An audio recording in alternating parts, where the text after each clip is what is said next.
Corruption is a vile disease that sucks and drains the health out of something good.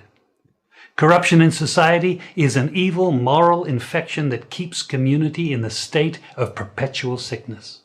Corruption is a moral virus. It's so potent it leaves its host sick, lethargic, and unable to realize and accomplish all that a well person can. Where corruption thrives, poverty and not prosperity thrives. Wealth is grabbed into the greedy, grubby hands of those who get fat on the toil and labor of good people. Corruption benefits, only temporarily, those who participate in it. Everyone else is a victim of the theft, the deceit, the dishonesty, and the lies that corruption feeds on. You need to know that a corrupt person is stealing from you. Corruption is filthy work and despicable acts of treachery done under the table and behind closed doors. Corruption is a disgusting shame. Corruption keeps a nation back from true development and from progress. Wise investors steer clear of a corrupt environment. They would rather put their resources into a place where the playing field of opportunity is equal for all and not bent towards feeding the financial lust of corrupt, lying, cheating, thieving politicians and government officials. How many wonderful development projects have been lost because the investors didn't want to do business in a swamp of evil? When those great projects go to another nation or to some other place, we all lose. Believe me when I tell you that corruption steals from you, it steals from all of us. Corruption plunders. Welcome back to Primetime News. And a special welcome once again to our viewers on TVJ International in the Cayman Islands and online at onespotmedia.com. Up first this evening, Health Minister Dr. Christopher Tufton has sought to clarify the circumstances surrounding the case at the Bustamante Hospital for Children who is in need of surgery for scoliosis. Now, the surgery was delayed because of poor conditions at the hospital. And as Jamela Maitland reports, although the child has been referred to the University Hospital of the West Indies, there's still no definitive timeline on when she'll receive the corrective procedure. 11-year-old Ajani Parchment will have to bear the discomfort of her scoliosis a while longer before she's able to live a normal childhood. Her surgery was postponed at the Bustamante Hospital for Children because the operating theater is not up to standard. It doesn't have a functioning AC unit, making it too hot for surgeries. But during a press briefing Thursday morning, Health Minister Dr. Christopher Tufton says the procedure can be facilitated elsewhere. The University Hospital of the West Indies has consented, based on discussions and with the lead clinician there, Dr. Carl Bruce, having consulted with his team at UWIC to make an operating theatre available. The issue is the doctors who are part of a mission from the United States leave the island in 24 hours. Fighting back the tears is Dr. Robert Bradley, who heads the team. Sadly, he says it's too late. They want to make accommodations, make the decision today to do it tomorrow. That's not right. It's not right for the patients. The health minister declared that Ajani will do her surgery. He wasn't able to say when. It's what worries Ajani's mom. Dr. Bradley and his team performs the surgeries for free. He revealed that the team usually does between 12 and 16 corrective surgeries during their visits. This time, they were only able to do 5. In regards to my daughter's surgery, I still don't have any clue whether it's going to be done or not. A visibly upset Dr. Tufton describes it as a perennial problem. The multi-million-dollar high-functioning operating theaters are seemingly not functioning.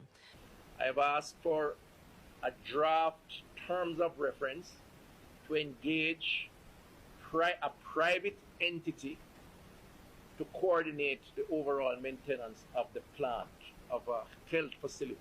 CEO of the hospital, Anthony Wood. We have 5 operating theaters. Of the 5, 2 are presently 3 works, but 1 of them have high condensation taking place right now. 2 actually not functional. 1 has been out for how long? many years. And that's the other thing. Dr. Tufton explained that a company was contracted to repair the AC in April. Another company has since been brought in, but the problem remains. The company that supplies the service has been at it for 5 months without resolution. And then we engage another one who said they can fix it, and in fairness, were prompt to assess, but now has bureaucratic hurdles based on their own internal arrangements. And now we're stalled again for 6 more weeks. TVJ News observed the leadership of the Southeast Regional Health Authority speaking with the senior doctors about the issues they're experiencing. We understand that surgeries like Anjone's that require more than 4 hours pose significant risk for infection. The hospital, however, says it reviews and provides treatment on a case-by-case basis. Jamila Maitland, TVJ News. Family, good afternoon. Good afternoon. Good afternoon. People, me angry, me mad, me cross, me miserable. But honestly, I'm going to keep my voice down and me not cuss nobody. Trust me. Because based on what me hear a while ago from the press conference about to play for you, people is nothing but hustle or go on. I think Mr. Tufton should have leave office and take Andrew Honest with you on the way out, bro. Tufton, you must leave office immediately. Leave office, Tufton. Everybody believes that they're coming. People not gonna show you them hustle office. Then get 300% raise, you know. That not satisfy them, you know, people. That not satisfying, and the man then get 300% raise, you know. And still a galang, you know. Tufton, the health ministry is in a shambles, but you they plan book signing tour all over seas and all them things there. Tufton, galang na man. Take control, you man. Galang man. Just galang man. Galang man. Galang man. Some sadars expose Tufton wickedly right now. People, me not lie you. Big time. Galang man and take control, you man. Galang man. Take him with the Guan man. Guan man. Please. People, guess what I learned a while ago? I'm gonna make you hear it real quick. Big up Dr. Geddes, Dr. Bradley. Dr. Bradley, the American doctor who come out and expose people. Me say if you're PNP or Labour and nothing at all, people, this is our moment to stand up. People, me lost my father to the bad health care. My last couple friends to the bad health care. Hey, people not supposed to dead. Are dead at Jamaica. You got a hospital for a broken hand. A little 7-year-old boy end up drop out. You would go there for a little circumcision. A little 11-year-old drop out. No, me see people on social media say if them sick, them now go to hospital. They rather turn a yard than dead. Me even to them me see it again when people say them now go to hospital. Jesus God. People, want me just hear from Dr. Dawes. Doctors and nurses strike today. And they are bleeding the system. They go to China, go buy cheap. The cheapest car. Dr. Dawes said he went to China himself. And when he went there himself on his personal business and check out the equipment they have in China, the Jamaican government purchased, get the cheapest. And when it comes to Jamaica, they mark it up 1,000% profit. People, you can't make that up. They are bleeding the system. That is highway robbery. Yeah? You know what I say? No, remember on this platform, me tell you say, this government here are the first to make air traffic controller strike. He make immigration workers strike for money. Police march upon this government. It never happened yet. Police have the government in a court for money. Teachers and nurses, we see all that strike people. You understand me? Even JIS worker, RGD worker, I'm a company here, I'm going to tell about the companies that make school uniform, want to quit the government. People are telling this every day almost. Me tell about the people who make Nutri products. Me tell about funeral parlor for them director come out in the paper say government owe them $100 million now. But look at now. Can you believe me when I hear from Dr. Dawes that they owe suppliers in the hospital, suppliers, government now pay suppliers. But Mr. This brother come talk about them not short of money. Mr. Tufton I say money is not the problem. While them they are firing a sign book, you know, book tour in the panel. You know, busy about nothing, you know. Bro, go along where I go and take your brethren with you. Go along where I go, bro, and take your brethren with you. 200 go on, bro. So me now wait no longer. Make you listen to these people. This will hurt your heart. If you smoke, go light your cigarette or your weed. Go get a drink, get some water, go sit down somewhere. And make you listen to this as Jamaicans. What is going on with the healthcare? Look here. I'm going to say it again. Dr. Bradley, thank you, my brother. You did Jamaica a favor by coming out and say something, which even forced doctors to come out and strike. Because you know why the doctor them strike? Because this brother come say that that money is not the problem. So they say, oh, so why you have us working in a place like this? People, you have to buy gauze if you're a patient. Patient have to buy their own equipment. Remember, you have to carry soap, towel, bedspread, toilet paper to hospital. You have to carry everything when you're admitted in the hospital. When them a work on you, you have to buy you even own gas. If you need something, you have to buy everything. People them do surgery on you. What kind of system is that? Is that a free health care? Eh? Make you listen, people. Them not give a damn. Tufton must go and take Andrew with you. Here we go. Make you listen to these people. Hold on. We should have hold on, people. Hold on. Go to a short break. I'll be back. Mr. Prime Minister, Minister of Health and Wellness, those of you craft this. Yes, the pastor said, Mr. Prime Minister and the Minister of Health and Wellness. For some reason, God put it on him heart to include Tufton in it. I don't know. Hey, me cook listen again. Mr. Prime Minister, Minister of Health and Wellness, those of you craft this order, I don't know what to say to you, but the Holy Ghost within me tells me that this order is working against the church, is working against the body of Christ. Mr. Prime Minister, I was watching a program last night and you declare me to be your good friend. My good friend, I'm telling you, sir, this order, God gets no glory out of it. And it's making the society worse than it ought to be. You're crippling the fountain of life that gives life to the nation. You're blocking the well. Somebody give me a chance in this house and plant this. You're blocking the well. You're stopping the fountain. Lose the church, lose the church, lose the church, lose the church, lose the church. You're destroying the foundation. And if the foundation be destroyed, what can the nation do?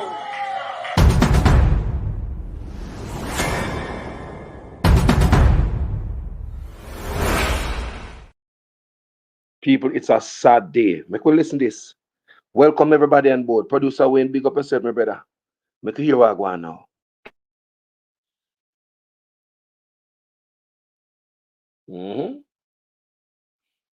Come, people. This is bad. This is bad. Wicked people.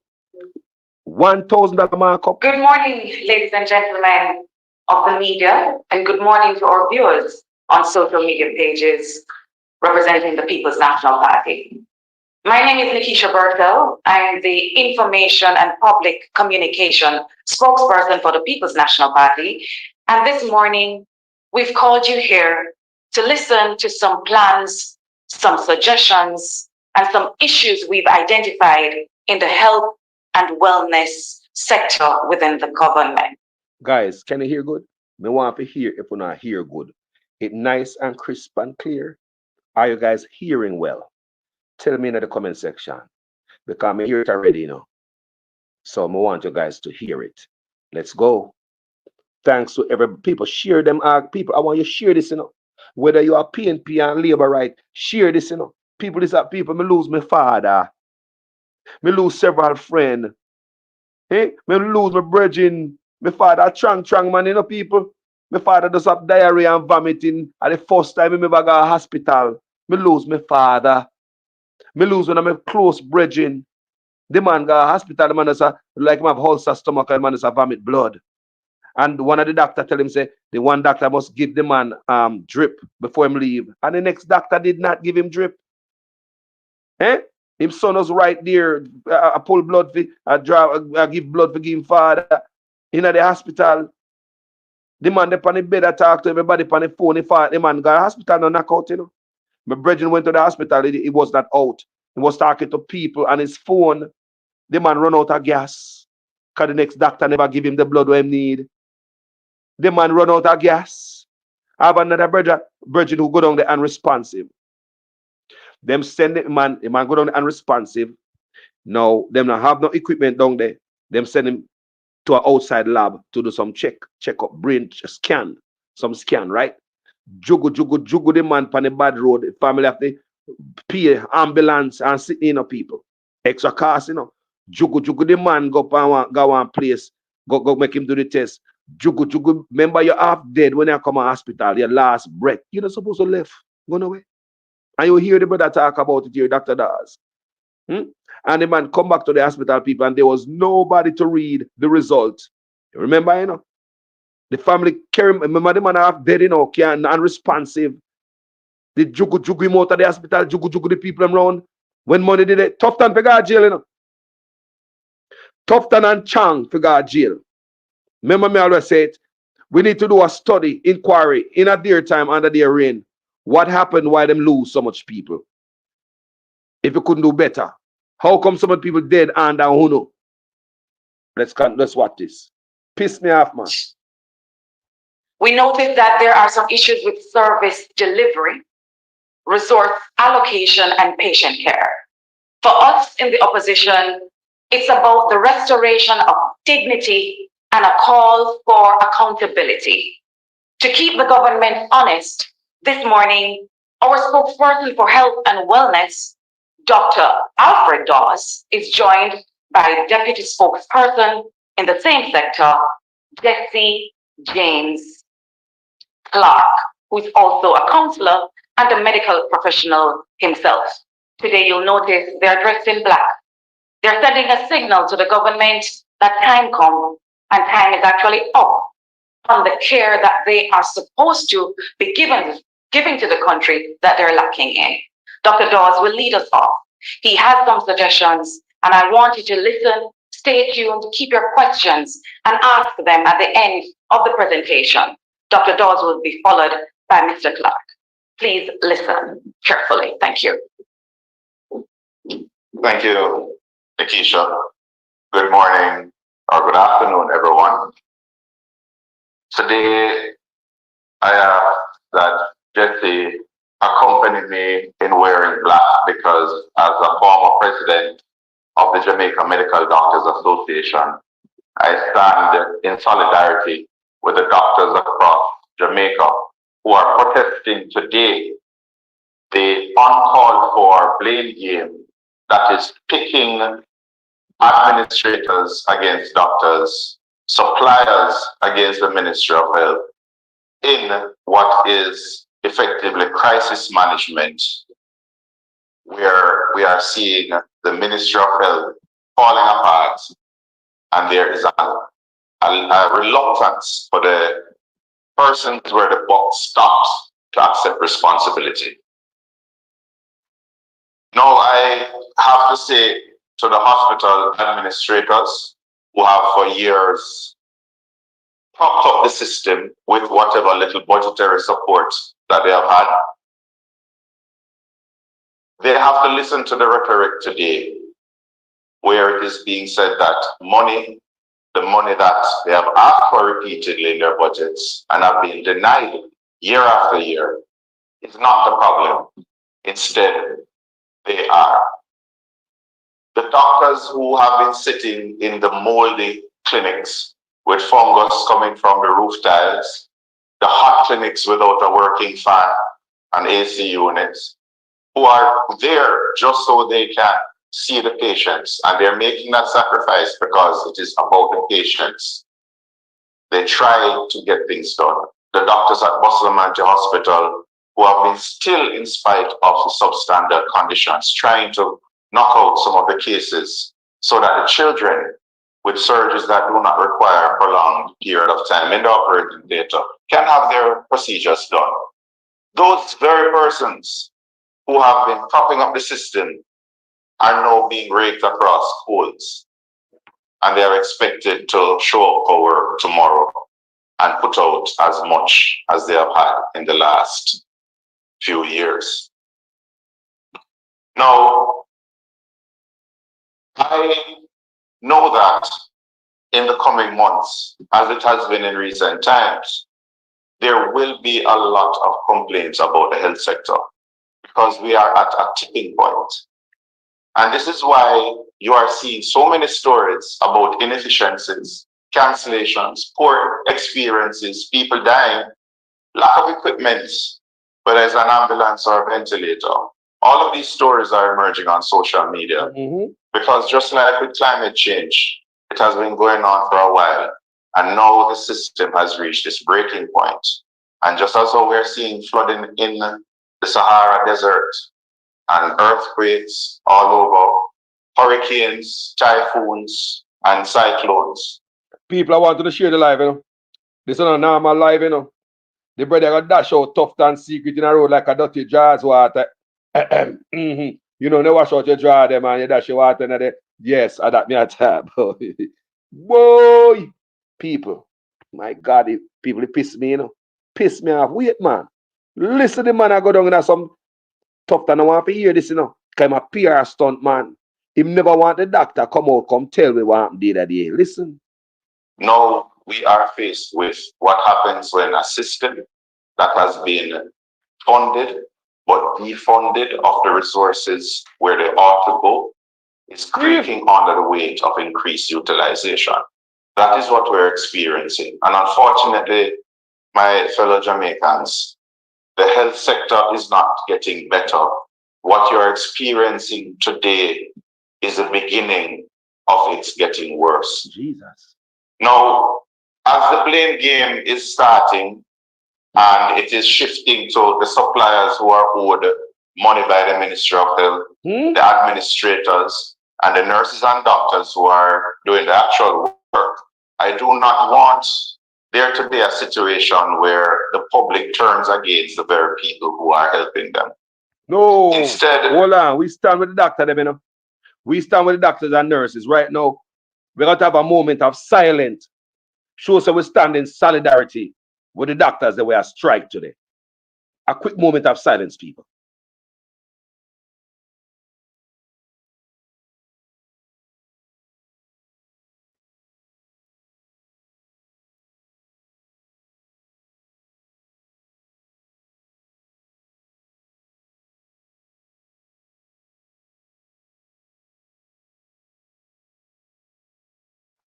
Thank you very much, people. That moment of silence is to stand in solidarity with the health professionals who are striking today. Oh, look here, man. It's bad enough, people. Let's continue. Listen. Today, I want to highlight some of the root causes as to why we are experiencing this failure at multiple levels in the healthcare sector. I will start with Bustamante Hospital for Children. The promise that the child would have her surgery the next day, I said that from the same day that that could not work because it was reliant on a visiting team why that surgery could have been done. When you transfer a patient from Bustamante to the university hospital, they're going to get a bill. The surgery, the implants alone would cost about $1 million. Now, when you have a mission team coming to Jamaica, they bring all the resources, all the inputs, not just the technical expertise, but the materials to get that surgery done, absolutely free of cost to the children who need it most. When our visiting team had already left, we know that somebody has to absorb that cost. And it could not have been arranged within a day because UA has their own internal problems. Not only that, the knee-jerk reaction to transfer that child to UA ignores the fate of the 5 other children who had their scoliosis surgeries cancelled because of the events that led towards the cancellation of the child whose mother went public. So it seems as if the only justice one can have is to go public. And if you don't, then you are brushed aside and nobody looks out for you. They only look out for who they need to fix or what they need to fix to out a PR firestorm. Now, the talk about the AC issues should not have come out on the day of the cancellation, because as far back as August 26th, the Bustamante Hospital for Children was in emergency mode for all operations because of the same issues with the AC units. It was known. It was not just that the staff knew and did it. There are letters, there are emails that were sent. The Southeast Regional Health Authority knew of the issues. Attempts were made to move the surgeries to the Kingston Public Hospital. That did not work out. Attempts were made to move the surgeries to the Nuttall Hospital, but that did not work out, surprisingly, because money became an issue. This could have been avoided from even further back, because money was raised, including money from the Chase Fund, to refurbish the operating theaters at Bustamante. Where money there? Now, we don't know why. We are left to surmise, but rumor has it that it was not the right moment for the announcement and the PR that would be gained from just announcing the rehabilitation of the Bustamante Theatre would be lost in the media versus when it was announced later on, maybe closer to election time. These are just suppositions, but nobody knows the real reason why money was raised and the scope of work done to rehabilitate the theaters, the very theaters that are the center of this firestorm right now. But that project was cancelled. Why? The doctors and the staff asked that the theaters be fixed so they could do their work. Instead, they got a therapy dog and a wellness bench. I remember the dog there. And it just shows you the priorities of the policymakers. Yeah. So we are inevitably in a situation where, because of the decisions of the policymakers, crucial repairs that should have been done were neglected. And we don't know where that money is. We speak about money. We still need an update about the Shaggy and Friends Foundation. Really? What happened to that controversial money that was raised. We do know that the ProMac unit was never incorporated as an ICU, but instead is a fancy nursery. Another misuse of intended funds. What? So there is a pattern here that is emerging. Hold on, the people. So you want to tell me, say, them blow up Shaggy money? Look how they go and forget the man money, man. Try not to support the man reputation. I remember it came out that Shaggy had a contract with Disney. I think he was doing some voiceover, some animation. And they make Shaggy look bad, like Shaggy a thief. Him own money, And what them do with the money right now? Lord Jesus Christ, people. Wanna listen? Me say, share this.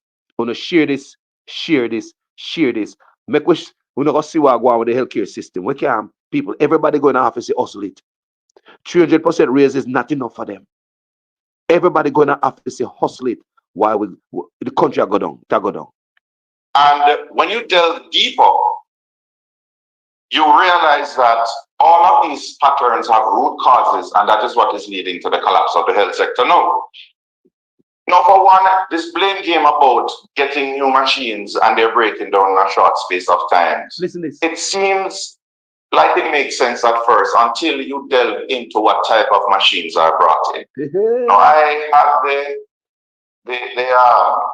the privilege of going to China some time ago in a private capacity and touring some factories. And what I can tell you is this: you will have a machine that has the same casing on the outside, looks the same, but on the inside, there's a range of parts from high quality, medium to low quality parts. And as a result of that, the price point is going to vary significantly. What has happened over the years is that the cheapest quality Chinese equipment has been bought, sold to the Ministry of Health at exorbitant markups, over 1,000%.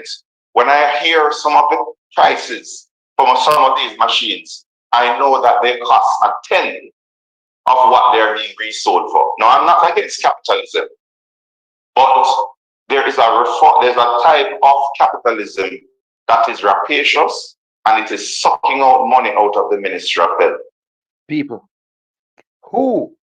People. You know, say a politician and a friend them are buy the equipment them, selling it back to them own country people. 1,000% profit. People, 1,000% profit, sucking out every dollar from the health ministry. Then what got prison, yeah, man? Boy, I mean, a long talking, yeah, man. A bangle man get put on people. We go listen, doctor, yeah, man. Because we're not getting quality for the money that is being spent for a lot of these instruments. And when you bring in these instruments, there's no service contract, no maintenance, because a lot of times it's people who have no business in the medical instrumentation business. They do not have any servicing teams out here. So in no time at all, the machines break down. And then what is left is a lot of junk in hospital corridors and storerooms. And many times you have to use one part and scavenge to get a functional machine.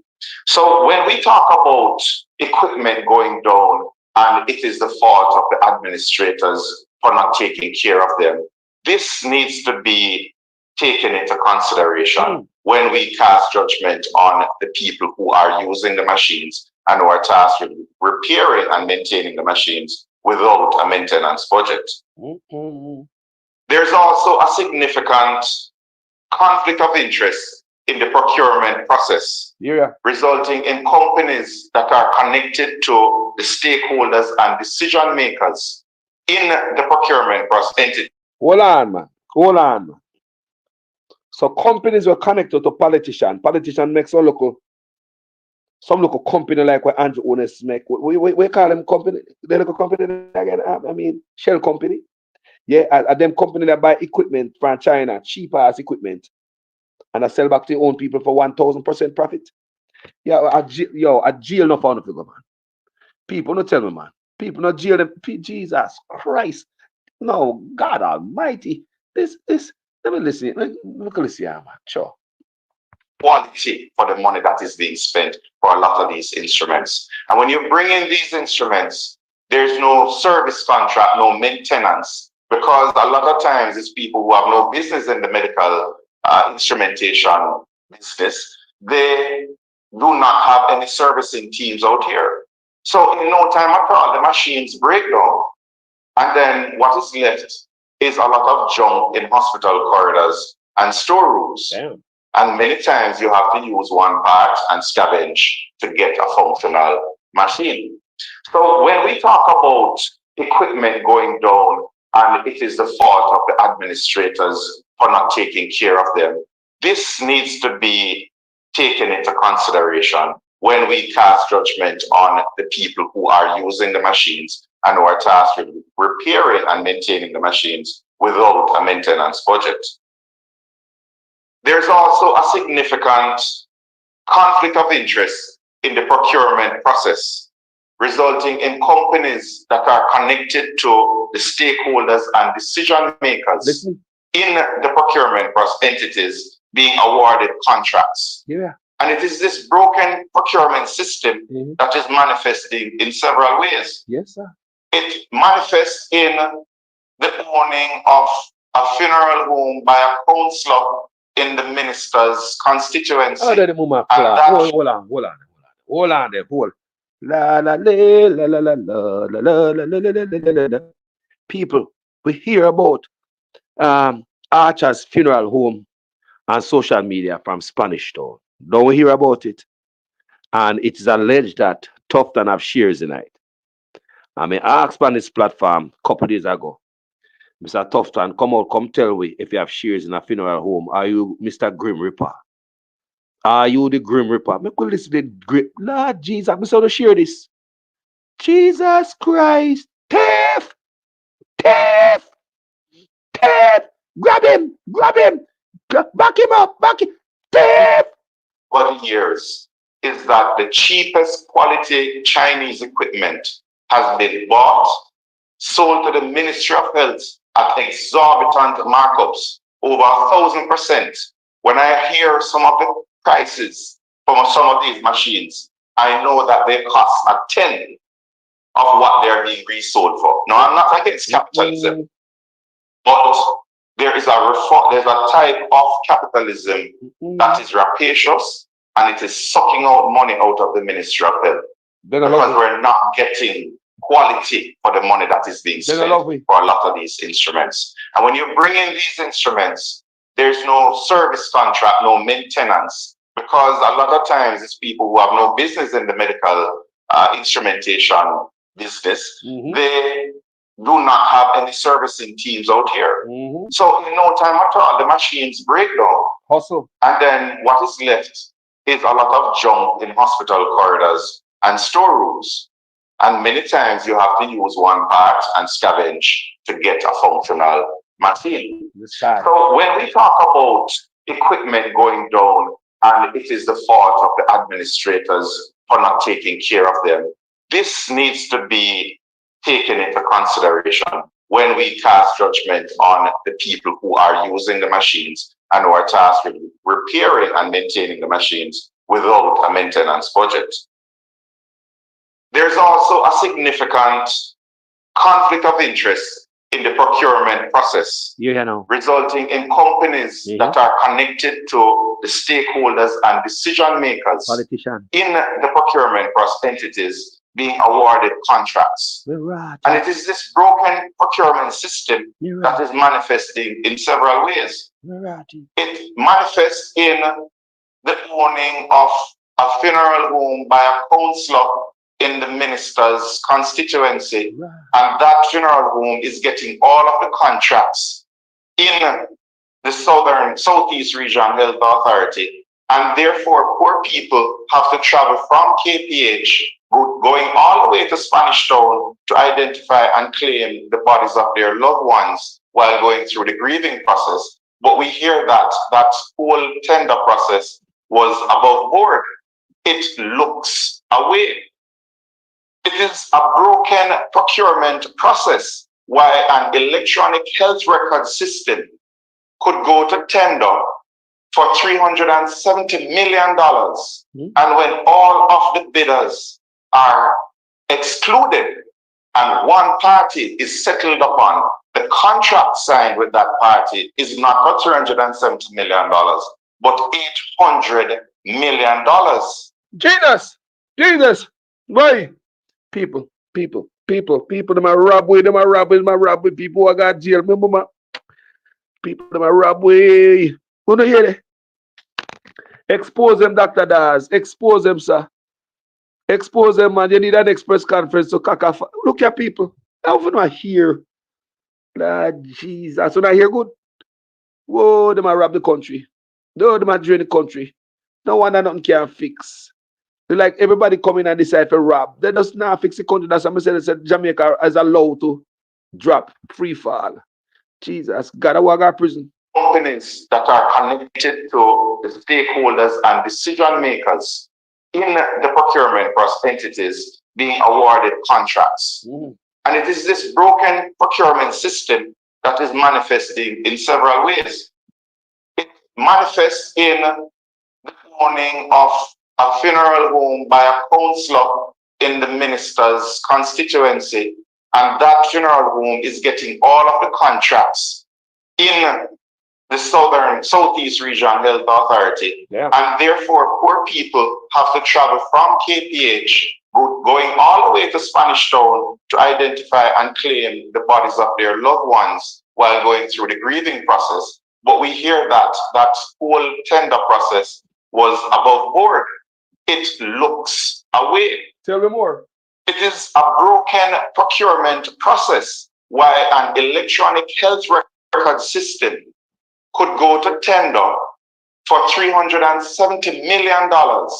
And when all of the bidders are excluded and one party is settled upon, the contract signed with that party is not for $370 million, but $800 million. And it is above board. This is why a 1.5 million operating bed lasts only 3 months. When that same operating bed, if you were to buy it in China, the cost equivalent in Jamaican dollars would be $150,000. So we are seeing this rapacious form of capitalism sucking out the $140 billion out of the Ministry of Health. Whoa. And there's no value for the taxpayers' dollars. And on top of that, when you have legitimate companies providing top-tier equipment, there's no maintenance contract, no warranty. Or if there's a warranty, it is breached because there's no scheduled maintenance. If I buy a car and the dealer gives me a 3-year warranty, I have to service that car. You cannot end up in a situation where someone installs an AC unit and there is absolutely no servicing for 5 years, no cleaning for 10 years. And then when it breaks down, you're going to say that this company is negligent and you're going to fire them from a maintenance contract. That does not exist. The system is broken when it comes to maintenance. We used to have a functional HFMU that used to be tasked with maintaining all of the equipment across the island. It is just a shadow of its former self. We do not have trained biomechanical or biomedical engineers. A lot of the biomedical engineers that we have, they are short-staffed, they have no equipment, and they are being asked to fix equipment without spare parts. So when equipment are broken, it is a solution of the Ministry of Health to outsource. So when the radiology units are non-functional, everything is outsourced at exorbitant market rates, not even with a negotiation to say, I'm giving you business, what can you take off this for me? But the taxpayers are asked to foot the bills of these outsourced radiological investigations. Thief! Thief! Thief! Back him up! Back him up! Hold him! Hold him! Thief! Back him up! You catch him! Hold him, people! Thief! I hear man talk all kind of lie. Oh, 20 million and 28 million. Lie! Me not take no salary increase. So my salary is what it was before. And I tell you something, I feel like just keep back to. Because he's a proud man, you know. Me don't like people tell lie for me.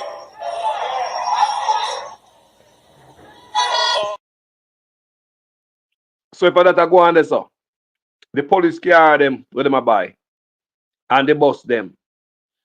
Them a make more kickback off it then. So they go buy the cheap bus, them a China down. And come to Jamaica and mark them up same way. This a government, we know how them buy them a vehicle for we. The police bike them, they bust them. You want them to say same thing them go do? Buy them cheap and mark them up on them owner people.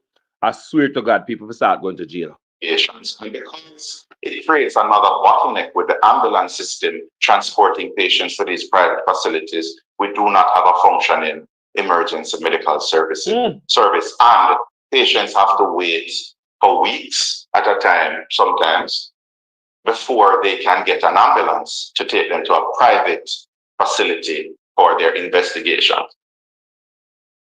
It is also the tendency for the Ministry of Health to outsource every possible thing that they can. And this is why when we have seen the final acknowledgement that maintenance is a problem, the solution is to outsource maintenance to private entities rather than to build the capacity of the Ministry of Health.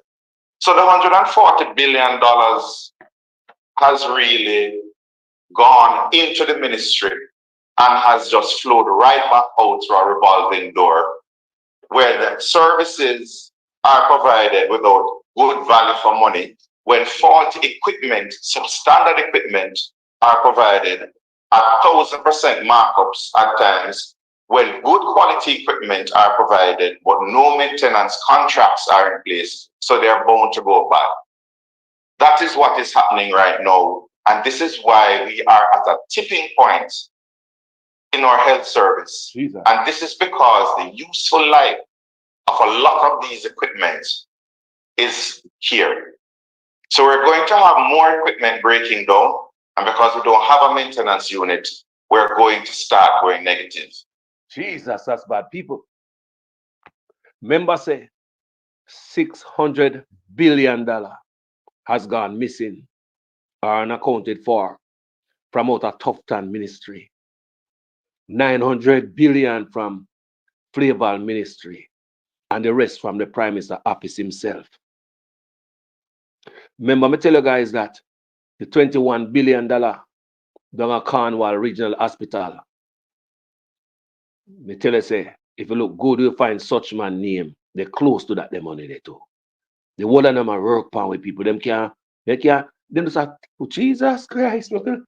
In terms of the numbers that we have. Because the procurement process is broken, we're going to continue to have the Ministry of Health and taxpayers paying exorbitant prices for inferior quality equipment, oftentimes complicated by conflicts of interest in those who decide to buy that equipment without the input of the end users who are going to be using it. Politician. We are also at a tipping point because suppliers are not taking credit notes.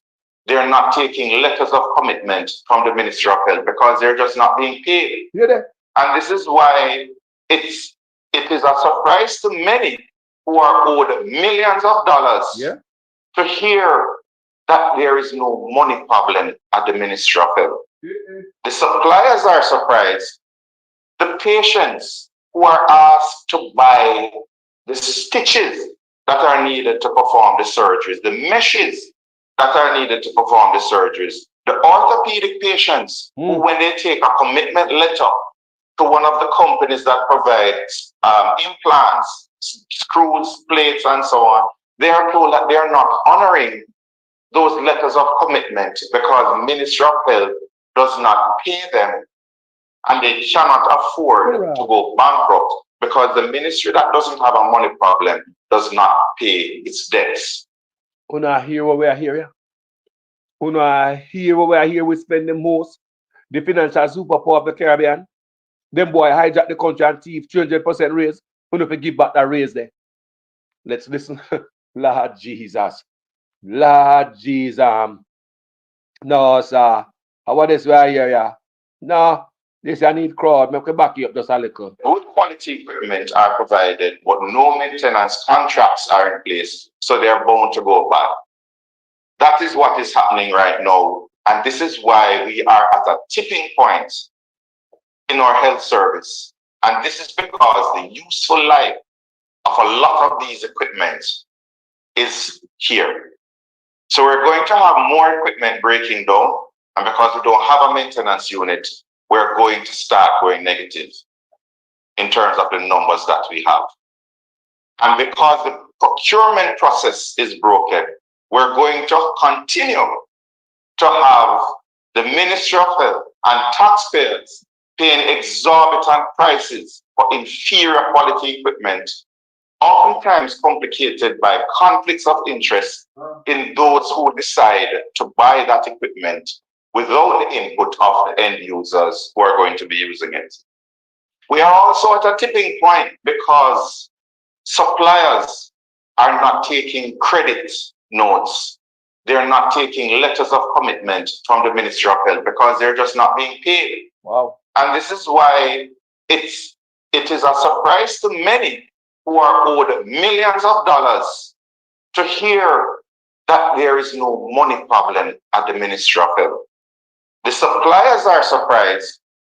The patients who are asked to buy the stitches that are needed to perform the surgeries, the meshes that are needed to perform the surgeries, the orthopedic patients who, when they take a commitment letter to one of the companies that provides implants, screws, plates, and so on, they are told that they are not honoring those letters of commitment because Ministry of Health does not pay them, and they cannot afford to go bankrupt because the ministry that doesn't have a money problem does not pay its debts. The one place we can say that we have seen a significant spend is marketing. And the marketing budget has gone up, while the maintenance budget has gone down. Marketing, PR stunt. PR. That's how them spend the money, you know. How many times we tell it up on this platform? PR.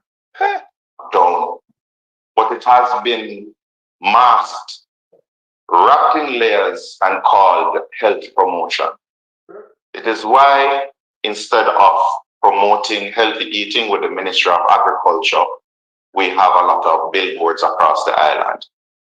It is why, instead of developing primary care, more screening for cancers, mammograms in every parish, colonoscopies so that you pick up colon cancers or polyps at an early stage before they are advanced. Who own them billboard? And then the politician again? Who own the billboard, the company for the marketing? Who own those billboards we have spent money on? A politician again? Jesus. As is the case in 70% of the time. It is why all of 90% of breast cancers in Jamaica present with a lump when it could have been found on a mammogram and treated with better results. That is what we need to fix. That is what we have committed to fixing. Prime Minister Mark Golding has pledged that whatever resources it takes to fix health, he will find it. Whatever legislation needs to be passed to fix health, to reform the structure, it will be done. Because as it is right now, we first have to arrest the free fall of the healthcare system before we can build it up into something that gives the users dignity when they get quality care. And that is where we need to go. But first, we must stop this covering up, this blame shifting, and the powers that be now ought to focus on repairing the damaged relationships between themselves and the doctors, the administrators, the nurses, and even patients who have been blamed for their part in this, and see how they can all sit down and work together to stop this slide. Because as I said, we are at the tipping point. Thank you. Mighty God. Good afternoon, everyone. My issue, I'll be focusing on primary health care in Jamaica. One of the reasons why we have our hospitals overflowing with persons suffering from chronic non-communicable diseases is because we have a failing primary healthcare system. So for example, you have a small clinic up in Mavis Bank, a nice clinic, but out of the 5 dental chairs that are there, only 2 is working. And they're in need of a dentist too as well, to routinely pass through the community to offer services to the community, to that section of the island. And this is just one example, but it can be replicated it is being replicated in several parts of the island, where you have health centers that are not properly equipped to deal with basic things. For example, there's the same health center by Mavis Bank. It does not have a suctioning machine for the dentist to use. It doesn't have an x-ray machine for the dentist to use. So we are calling on the minister to spend some money on primary health care and to ensure that we have the mobile unit that the opposition asks for. We do not want to, while we believe that the Know Your Numbers campaign, it is good. But however, it is currently working as a pop-up health fair, and we do not want a pop-up health fair. What we want are clinics. So you want to use a mobile unit to get to the most remote parts of Jamaica and in sections or in communities where you have high prevalences of certain non-communicable diseases, where they can do that proper health promotion and educating our our population about how to manage and to prevent these non-communicable diseases. So we are calling on the minister to beef up his support to the primary healthcare and the mobile units especially, because that is going to be critical for us to fight our high rates of non-communicable diseases. Also, I share the same sentiments with Dr. Dawes in terms of these public-private partnerships. It is very unfortunate and it's unsafe for your patients to be moving them around when they are critically ill to private entities to get tests done, when you can just simply service or buy the machines that are needed to treat these patients inside the hospital. I also would like to ask a question. Do we really have free healthcare? Because when you turn up to these health facilities or in the hospitals, you are denied access to a lot of things because they're either not working or they're not available. So you have to ask the question if we really and truly have free healthcare. And as Dr. Dawes said earlier, patients are being asked to purchase the different parts that they need for surgeries. So we have to put these questions to the minister and ask him, especially since money is not an issue, why he hasn't been doing what he's supposed to be doing over his tenure, almost 8 years now, in healthcare. Thank you very much.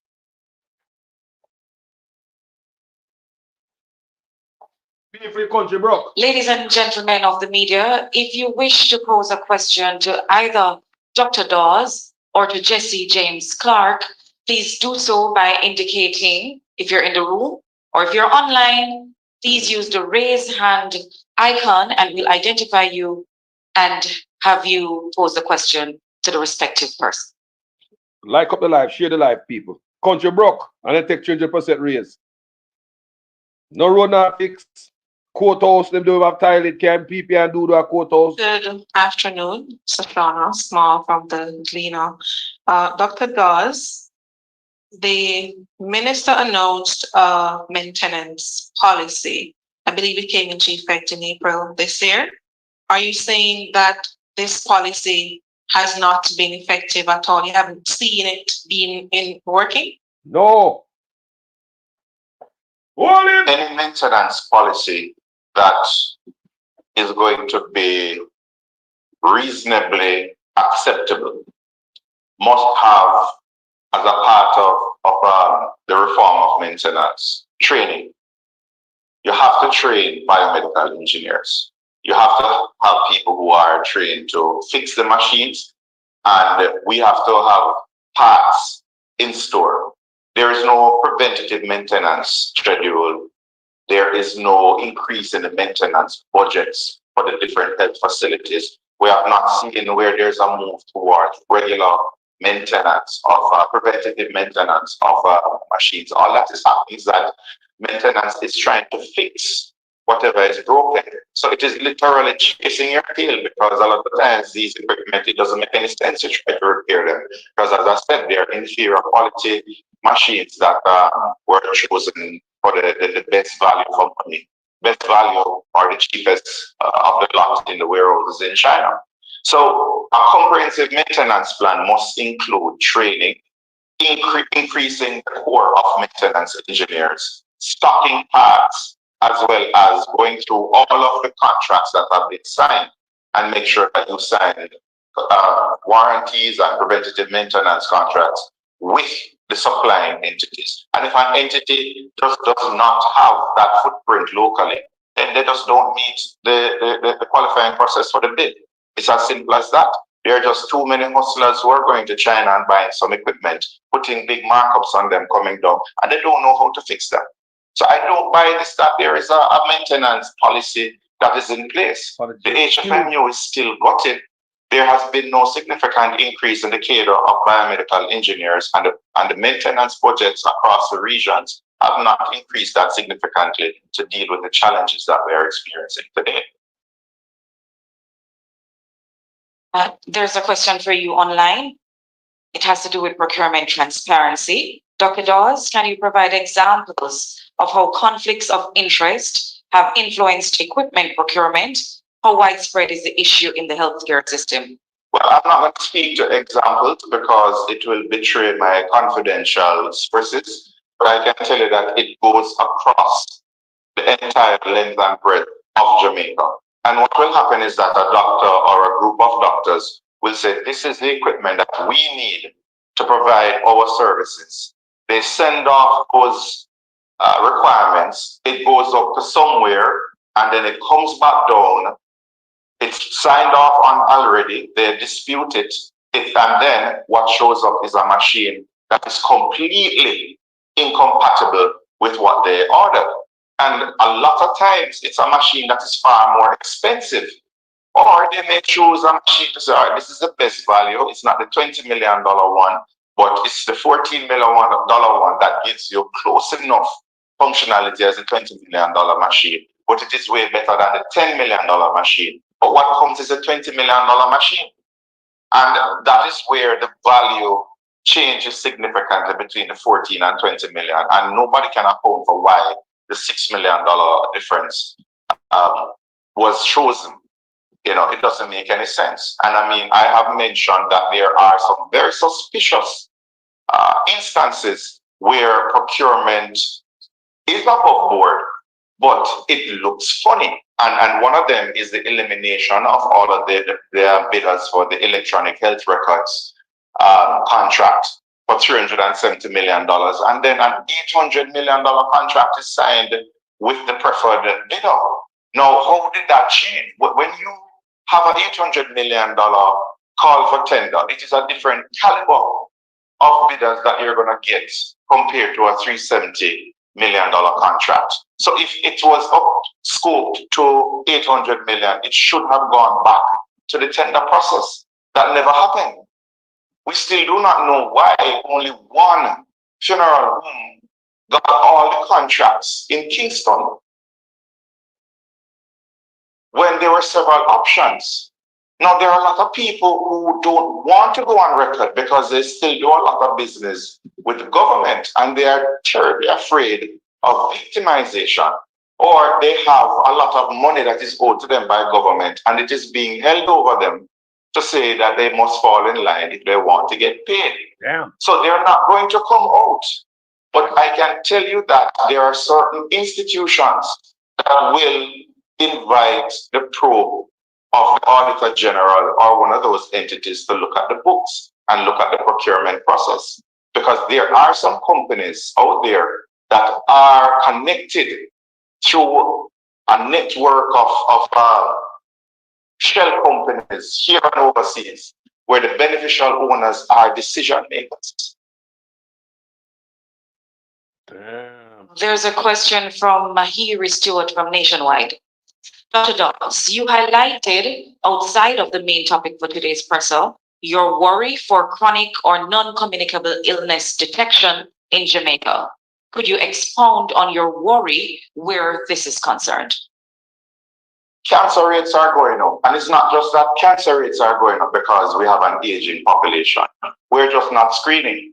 And it's always better to screen it than to feel it. But when you look at, say, colon cancer, and I'm personally very passionate about colon cancer, 70% of colon cancers in Jamaica are diagnosed when they are advanced disease, meaning that it has started to go outside of the colon. The death rate for those cancers is 50% or less survival at 5 years versus 95% survival if you catch it early and 100% if you catch a polyp before it turns into a cancer. But unfortunately, we're not screening for blood in the stool, and what is happening is that patients present with obvious bleeding, which is a sign of cancer, to the hospitals, and they're getting a colonoscopy date a year later. Now, if they can't come up with the money to go private, they're going to wait a year, then they must be diagnosed with advanced cancer. People, hog and goat, then treat you like, you know, hog and goat. I'll be right back after the short break. That is why we did something like the reverse tax credit. Never before in Jamaica's history, where the government is giving back to people who earn less than $3 million per year. Never before happened. That's a way in which we are making sure that the dividends of the good economic management reaches to the people. Yes, good economic management can yam.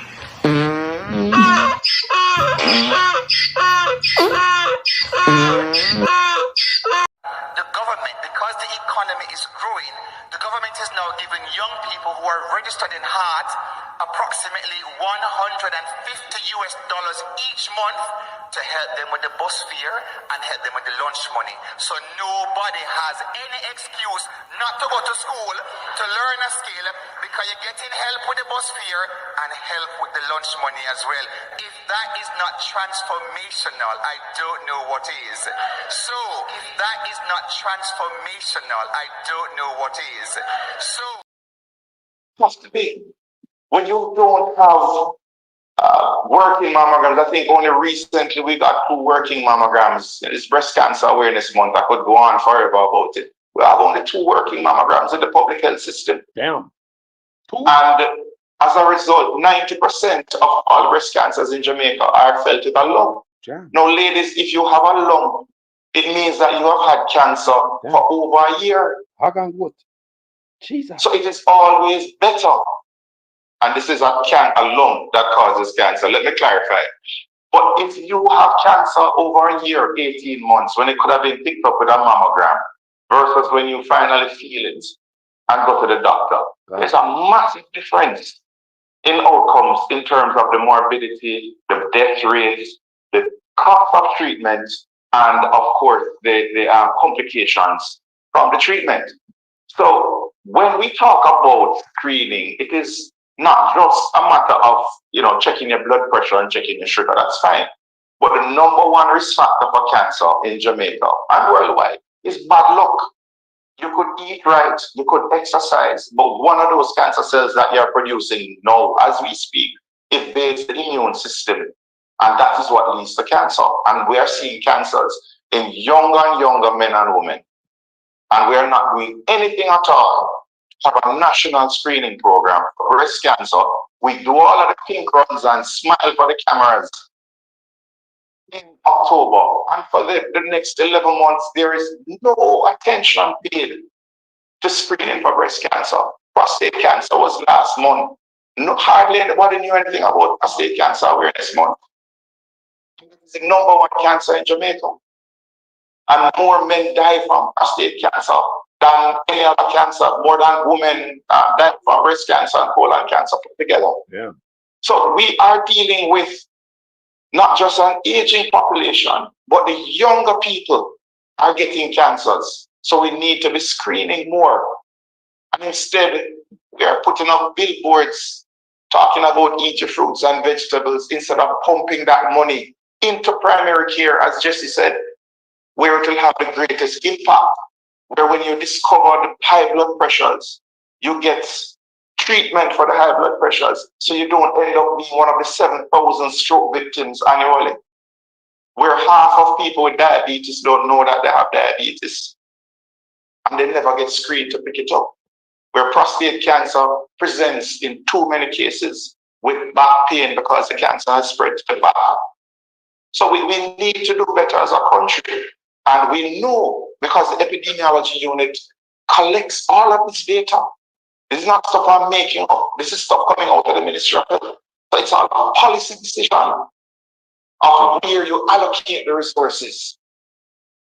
And that is what is the issue right now, why I have no confidence that the Ministry of Health, given its current policy direction, can address the ills that are affecting Jamaicans. Yeah. Another question for you online, Dr. Dawes. The health minister recently blasted the management of Bustamante following the fallout and comments from the U.S. mission that visited Jamaica recently. Is the overall management of Bustamante not the purview of the minister? If not, what role is the minister supposed to play in the management of our hospitals, and what will a minister under PNP administration do differently? We know where the buck stops.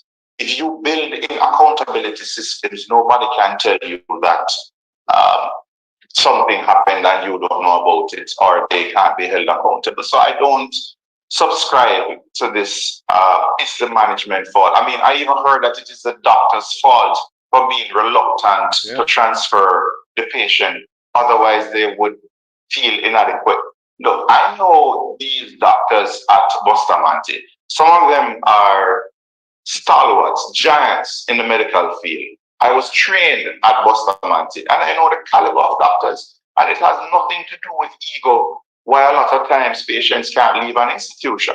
Sometimes, at one time when I was at SAP, I tried to transfer a patient, and the doctor said, "Hey, Dawes, it's better you keep the patient there because at least you will look after them. Right now, we don't have any space at all. You're gonna get stuck in a corner in A&E."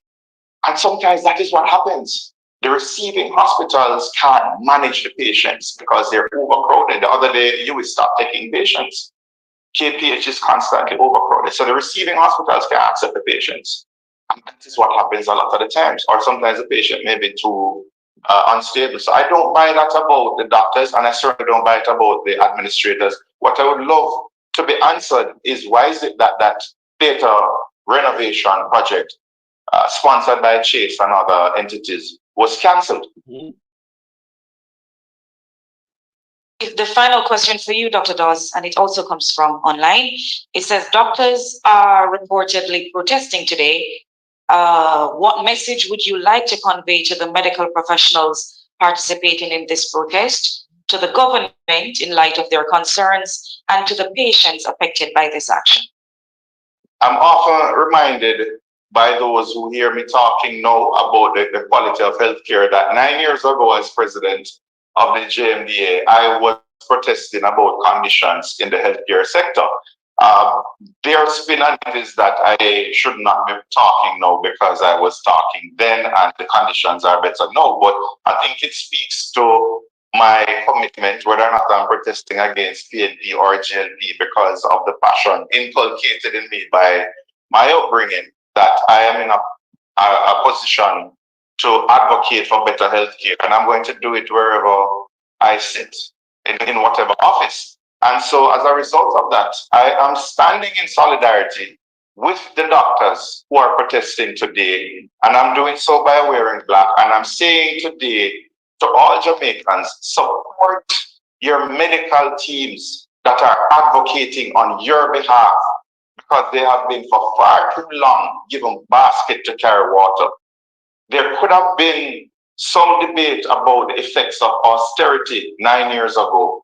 But if, as we're hearing, money is no longer a problem, why do we have conditions where patients are still being asked to buy the equipment for their surgeries? Why do we still have mold in theaters? Why do we have broken ACs, broken elevators? Why is it that cancer screening is down and cancer rates are up? Something has to give. And if the doctors are protesting, I would say that all Jamaica needs to stand with them right now, because politics aside, it is your health that is at risk here today. Brings us to the end of the press conference. Thank you everyone for joining us. We've outlined the pressing concerns around procurement practices, equipment maintenance, and the government's current approach to healthcare management. Dr. Dawes has shared solutions aimed at ensuring accountability, improving quality, and providing Jamaicans with the reliable care they deserve. Stay connected with us on our social media pages at Jamaica PNP, Facebook, Instagram, and Twitter. Do enjoy the rest of your afternoon. Mighty God, guys, when you hear what me I hear, people who hear me I hear, that be hustling I go on. No country can run so. No country can run so. So if I saw them around the medical, what to the Ministry of National Security money? What the money allocated for agriculture and education? Them boy are thief money from everywhere, people. I jail them for go. Tell me what you think about this video, people, because Dr. Dawes tell we a lot. Him tell me say the man them buy the old cheapest medical equipment from China. And it seems as if a politician themselves are hustler off of it. And them are charge 1,000% profit the market up to. You can't make that up. Dr. Dawes say, one, him got China himself go look on the equipment them. So when they look at the equipment them and them see the prices. Bring them come to Jamaica. So the procurement people, it seems as if some politician get 300% raise, you know. Them boy are hustle everything, the people. People them are hustling country, you know. Who are got jail for this? Me no know long talking. A prison man for start. Yo, Prime Minister in the office can declare an asset. Him is up for investigation for illicit enrichment and tax fraud and all type of stuff. And they might try fight and mash up. Auditor General attack about we must dismantle the Integrity Commission. The whole bunch of them are crook, you know. You know, it look like the whole bunch of them are Liberal Party are crook. You like a one big dirty bus. Like a one big dirty bus of thieves. Believe me, that's what they look like to call us. One big dirty bus, a crook. You can't make this up. So Tufton, him never want nobody to come talk about what happened. Did a day. But thanks to the doctor, the American doctor, who came out and talked. Because Dr. Dawes himself probably wouldn't come tell you all these things today if that didn't happen. Yeah. So that looked like it give Dr. Dawes some balls to come say what we need to hear. Don't it, people? It's bad. It's bad, people. It's bad. Women in the war going with the Liberal Party, you know. Them not see say the party a mash up the country. Andrew owners a mash up the party. Andrew owners a mash up the country. People, watch this here. You, the two daughters of Colonel Charles, Uno two is on a campaign for mash up the party because you endorse some jankro who no mean the party no good and if you stop it.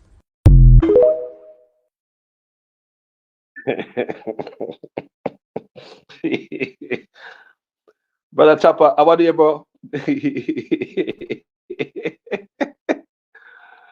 No, people. How about the Chopper, John? How about the Charles them doing? What Brother Charles two daughters doing?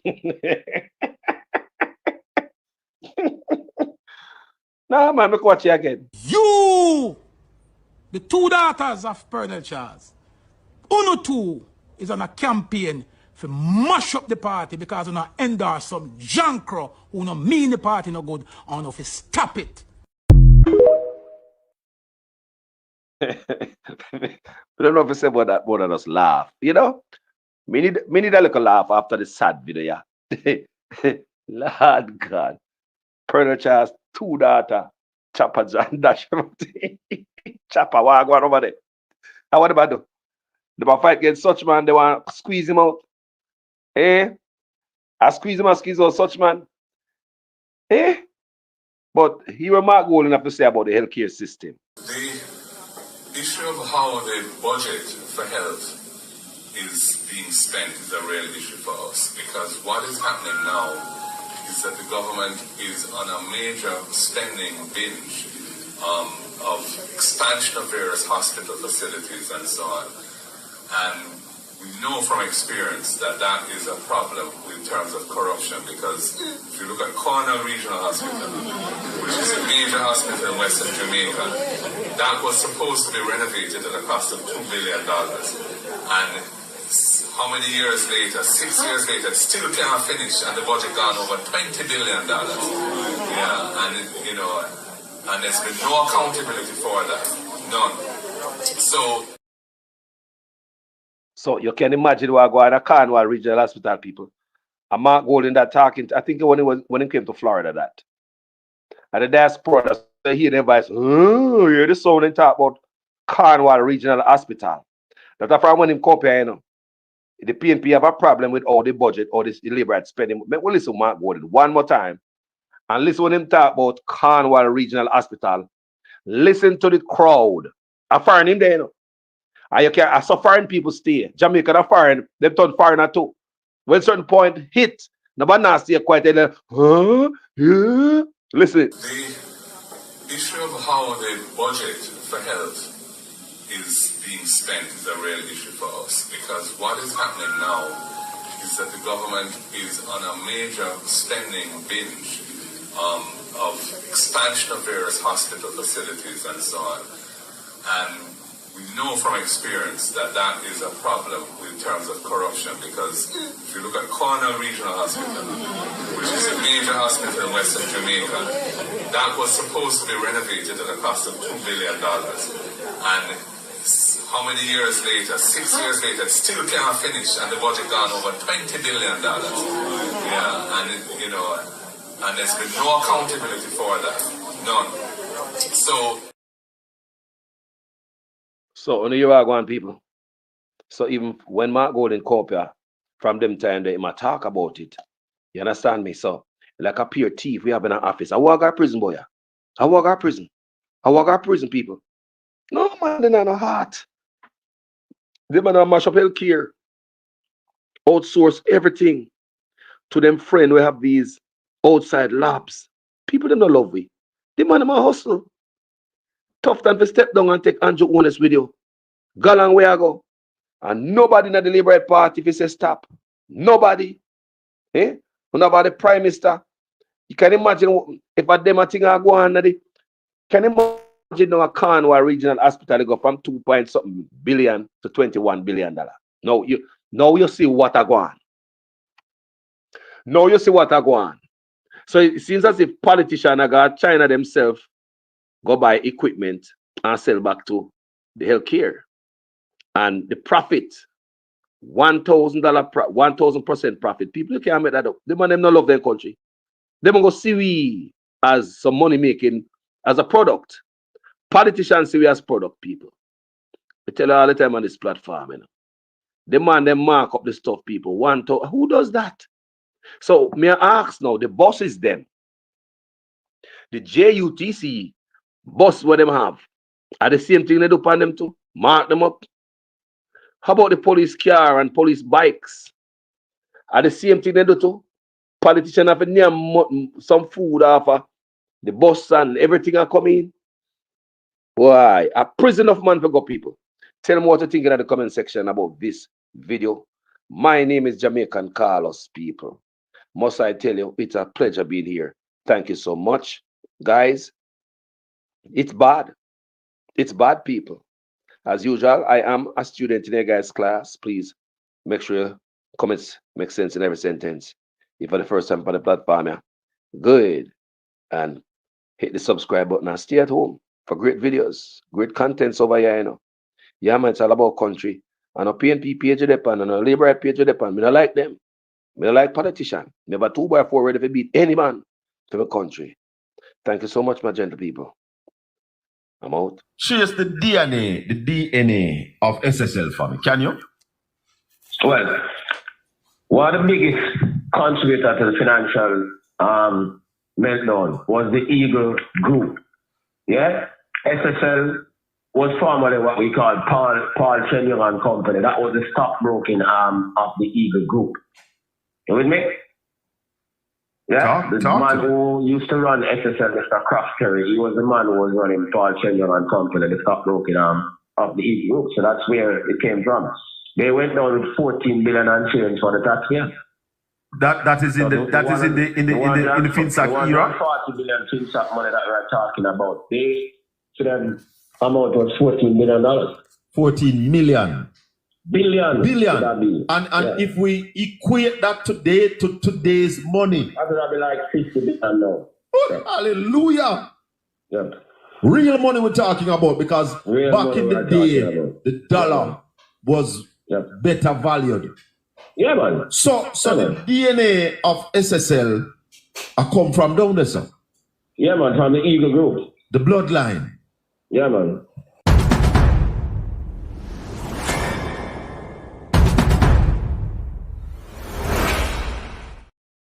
We're in strange times in Jamaica.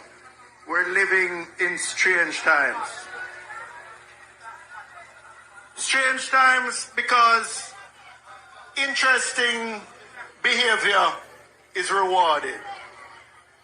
So, for example, if you're a police officer and you have ambition and you want to turn a senior superintendent of police, you think those who out there are face down bad man, the dog-hearted gunman, the man criminal, they would be rewarded with promotion. You think it's those who are investigating crime, putting tight cases together and putting criminals behind bars would be rewarded. But it seems the fastest way to turn SSP is to work with a friendly media host for a few years, get transferred to the GSCF, and you're catapulted from district constable to senior superintendent in a couple years.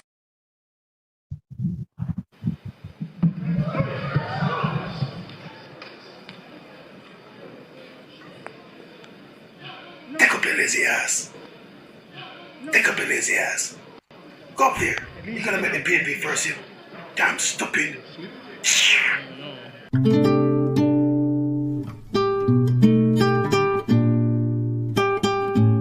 That is why we did something like the reverse tax credit. Never before in Jamaica's history, where the government is giving back to people who earn less than $3 million per year. Never before happened. That's a way in which we are making sure that the dividends of the good economic management reaches to the people. Yes, good economic management can yam.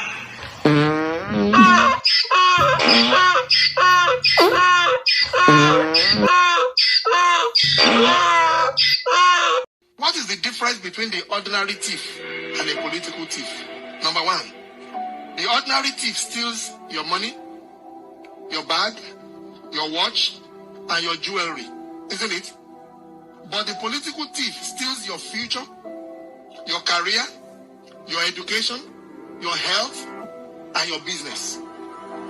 Number two, the hilarious part is that the ordinary thief will choose whom to rob.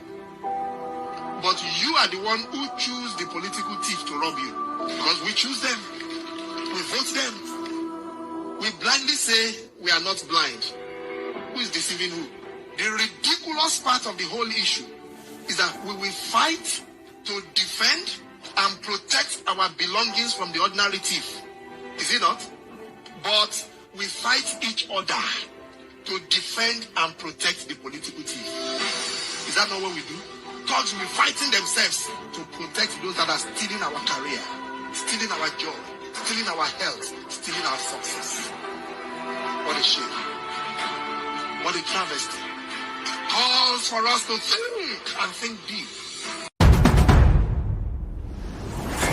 10 years after, former Prime Minister Bruce Golding declared that he would not have gays in his cabinet. Do you in the future want to live in a Jamaica where a gay man or a gay woman can be in the cabinet?